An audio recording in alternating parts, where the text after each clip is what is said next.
SPPG adalah singkatan dari Satuan Penjilat Prabowo Gibran. Kalimat ini diucapkan oleh Ketua BEM UGM, Theo Ardianto. Bahkan beberapa waktu yang lalu, Theo Ardianto ini bilang MBG itu adalah akronim dari maling berkedok gizi. Dan itu memang kenyataan, karena MBG ini banyak sekali oknum-oknum yang maling atau korupsi di dalamnya. Luar biasa keren sekali ya Bang Theo ini. Kita acungi jempol kawan. Bahkan terakhir kemarin dia bilang Prabowo sejak pertama berkuasa sudah melanggar hukum dengan mengangkat Teddy menjadi Seskap, dan itu sudah melanggar undang-undang TNI. Ngeri sekali ya. Gen Z yang satu ini ngeri sekali ucapannya. Kita doakan semoga Bang Theo Ardianto ini aman kawan ya. Karena Indonesia sangat membutuhkan orang-orang muda yang kritis seperti beliau. Keren Bang Theo Ardianto. Rakyat kita tidak bermimpi untuk mengalami kehidupan yang kaya raya. Omong kosong. Omong kosong. Siapa orang yang nggak pengen kaya itu siapa? Rakyat yang mana yang nggak pengen kaya? Makanya rakyat tidak dibikin sejahtera karena pemerintahnya persepsinya seperti ini. Udahlah Pak. Nggak usah banyak-banyak pidato, pusing yang ngedengerin gitu loh. Jadi nggak usah dikit-dikit pidato, ngomong apa itu A, I, U, E, O, kemarin ngomong rupiah lagi, inilah itulah, aduh pusing ya. Mending fokus bikin rakyatnya ini sejahtera gitu loh. Jadi biar nggak terus-terusan seperti ini, pusing ngedengernya. Prabowo menegaskan, jangan sok pintar mengatur saya, kata Prabowo. Kalau Anda lebih pintar, mengapa tidak jadi presiden? Punten Bapak, sanes hoyong jadi presiden. Atuh jadi presiden teh Pak, ya nu kahiji berat mungkin di akhirat Pak. Pang berat-berat nanya eta pamimpin Pak, ya matak aralim abi mah nya bilih ya. Bilih netizen anu bade janten presiden, saur presiden cenata gantos we Pak presiden teh. Tah sakitu we.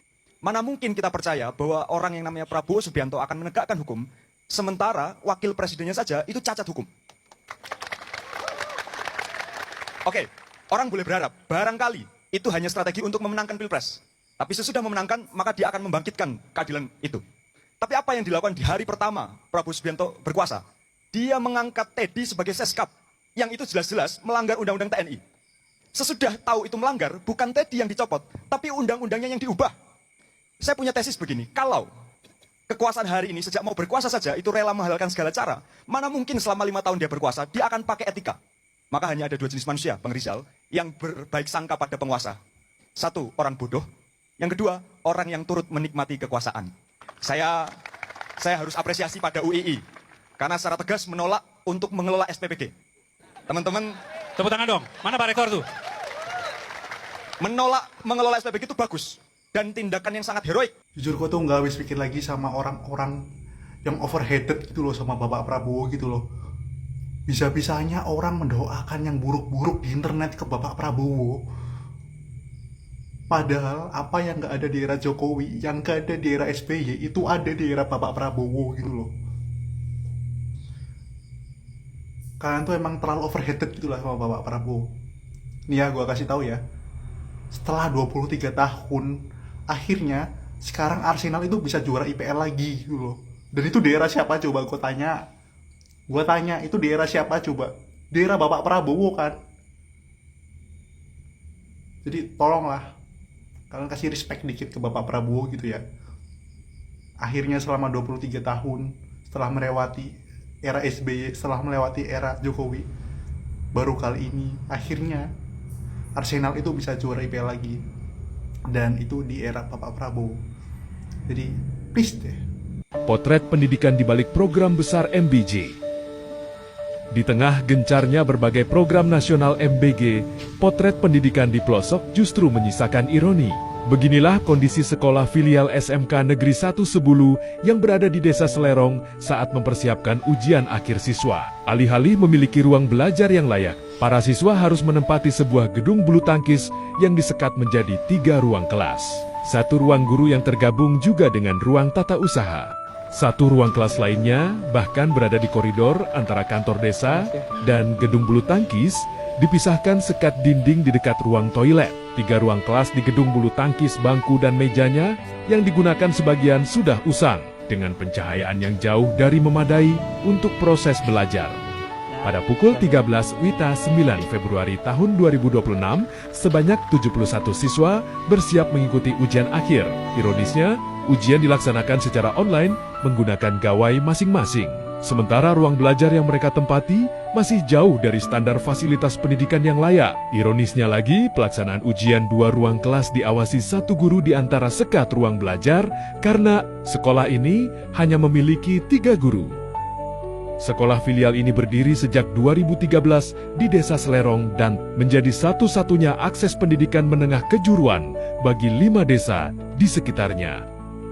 Selama lebih dari 1 dekade, sekolah ini telah meluluskan sekitar 400 siswa dari 11 angkatan. Ini adalah sebuah bukti bahwa semangat belajar tetap tumbuh meski di tengah keterbatasan. Namun kondisi ini sekaligus menjadi pengingat keras ketika negara gencar menjalankan program besar seperti makan bergizi, gratis, MBG, masih ada sekolah yang bahkan belum memiliki ruang belajar yang layak. Program sosial memang penting, tetapi pembangunan infrastruktur pendidikan seharusnya tidak tertinggal. Sebab pendidikan yang bermartabat tidak hanya soal mengisi perut anak-anak sekolah, tapi juga memastikan mereka belajar di ruang yang layak, aman dan manusiawi. Jika tidak, pembangunan pendidikan akan selalu menyisakan jurang antara program besar di atas kertas dan kenyataan yang dihadapi siswa di lapangan.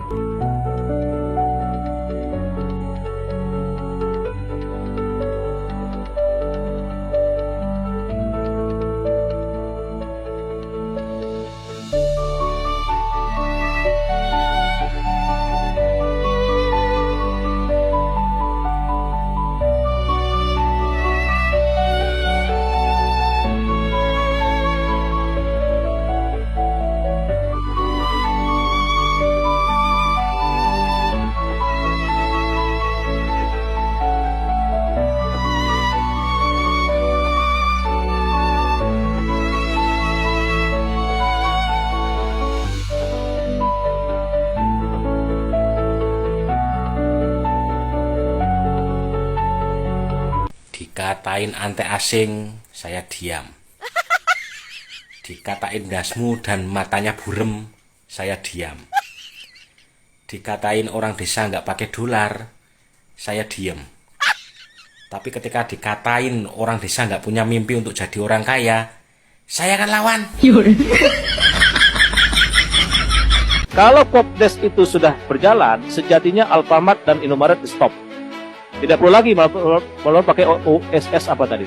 Ini jujur waktu awal statement ini keluar ya, itu dulu gua berpikir kalau wah ini begitu Kopdes buka, ini Indo sama Alfa tutup, wah ini pasti akan jadi pukulan bagi Indo dan Alfa, akan jadi kerugian sangat besar bagi mereka.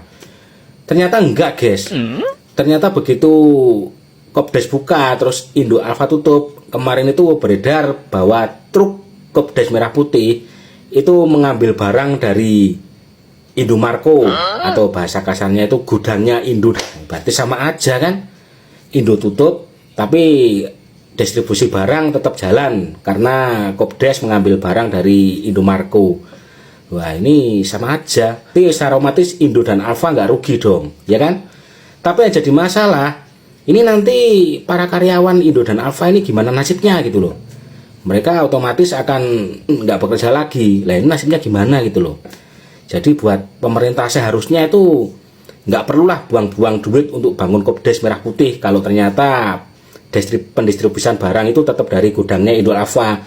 Cukup beli aja tuh bangunan Indo dan Alfa itu, dibeli bersama karyawan-karyawannya. Jadi kan untuk karyawan-karyawan tuh nggak bingung atau nggak sedih, nggak kehilangan pekerjaan gitu loh. Ini pola pikirnya itu gimana sih loh. Masa negara bersaing sama rakyat sendiri itu kan kontol gitu loh, konyol maksudku.